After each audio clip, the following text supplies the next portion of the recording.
Hey, what's up guys? Today we have a early opening of a Karlov Manor Precon. We're starting off with the Bant Deep Clue C. So this one's going to be a lot of clues. I think probably a lot of merfolk, because I see a merfolk again. So this is twice now that we have these merfolk looking commanders. Actually, let's take a look. That says, okay, so it's a fish detective. Oh, I lied. Not a merfolk, but a fish detective. So a fishy human, but not a merfolk. Very interesting.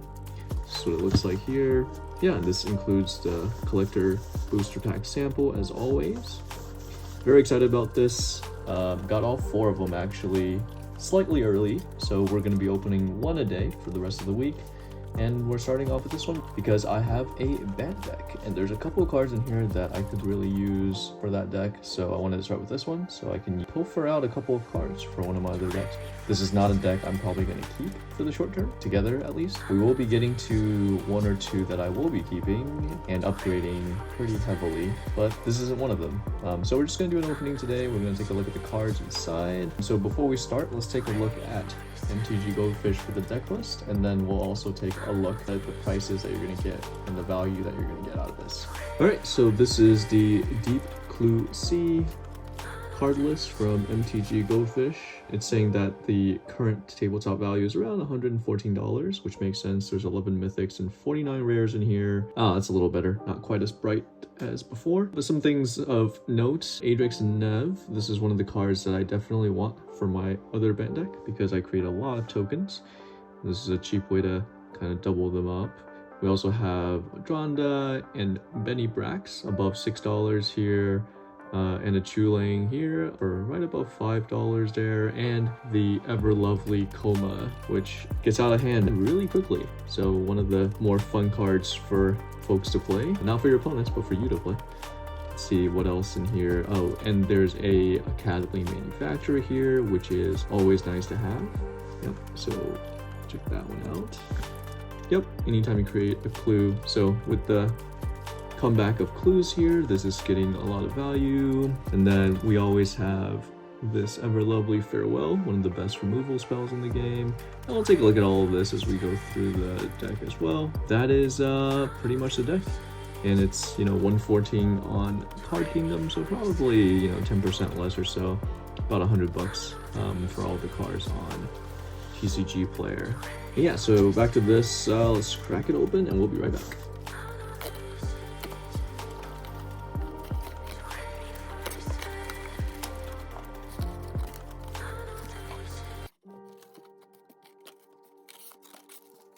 Alright, so checking out what we have here.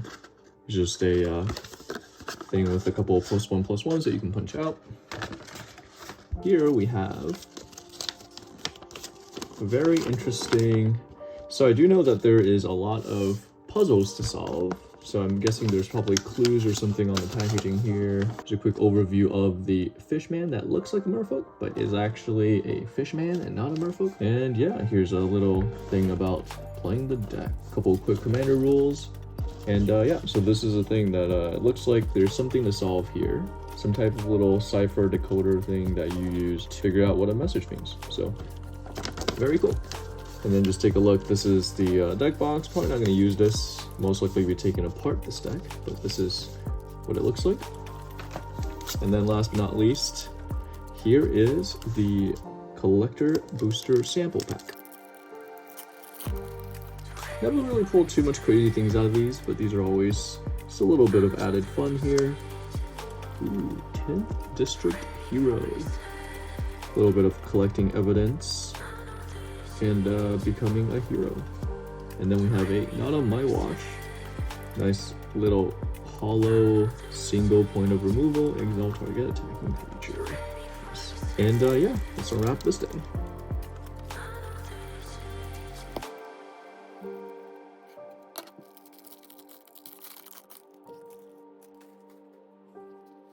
Alright, so it is now unwrapped. So let's take a look at what we have here, and it looks like just this one card is thick stock, and then the rest of this is actual playable Magic cards. So, yep, thick stock commander, cool to have. Alright, so I changed the camera setup slightly so that we have a better view of the deck, and it's easier to go through a lot of cards this way. Alright, so let's take a look at the face commander here.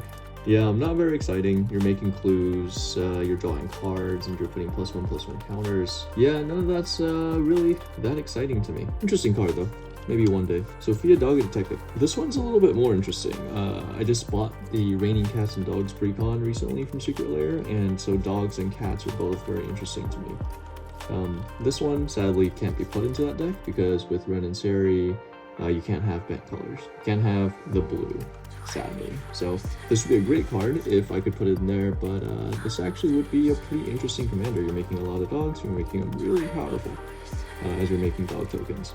So pretty interesting card. Alright, and then we get into the meat of the deck. Probably won't read out any of these cards, but feel free to pause the video if there's any cards that you're interested in and you want to read a little bit further. So here we go. Yeah, I think I mentioned this earlier, but these are some of my favorite colors. And currently my favorite commander deck is this Galadriel Light of Valinor deck. So she's the one that you get in the Lord of the Rings holiday scene boxes. Also banned colors and just a ton of value, right? You get to draw cards, you produce mana, you get to buff up your characters. So pretty much everything that you need in a commander. Ooh, putting this to the side because I need this for one of my other decks. But yeah, super fun to play. Very difficult. Keeping this one as well for another deck. Very difficult though to keep track of all the counters. So that's an issue I always have. Whenever something new comes on the field, it doesn't have the same amount of counters as everything else. So it's almost like a step function, right? Like everything has, ooh, a nice little mythic planeswalker Tezzeret here.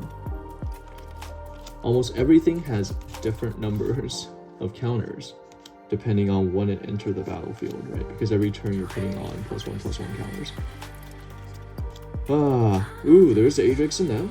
Twin casters. Yeah, so that deck that I'm talking about, the Galadriel one, it plays a lot of token creation, and I really wanted this card for that, so this is perfect.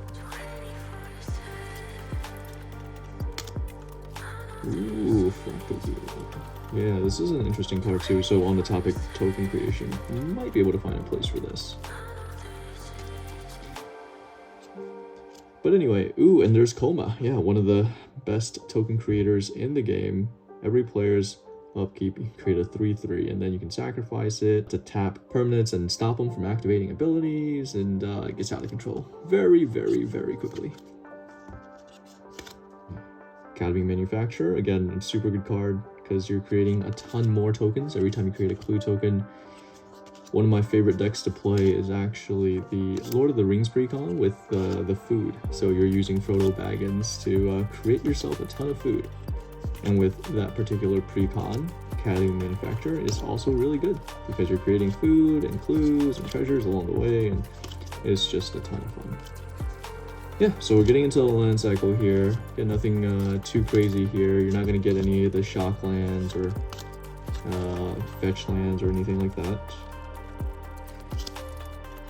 And then these are all of the non-rare cards from the set.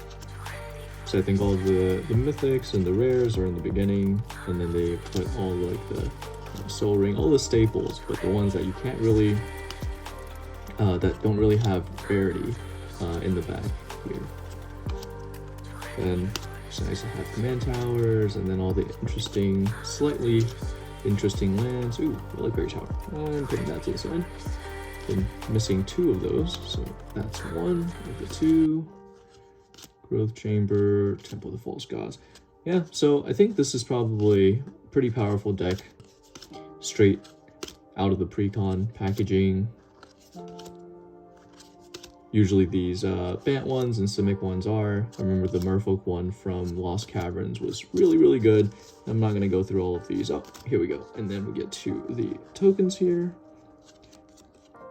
A Drake and a cat. Interesting.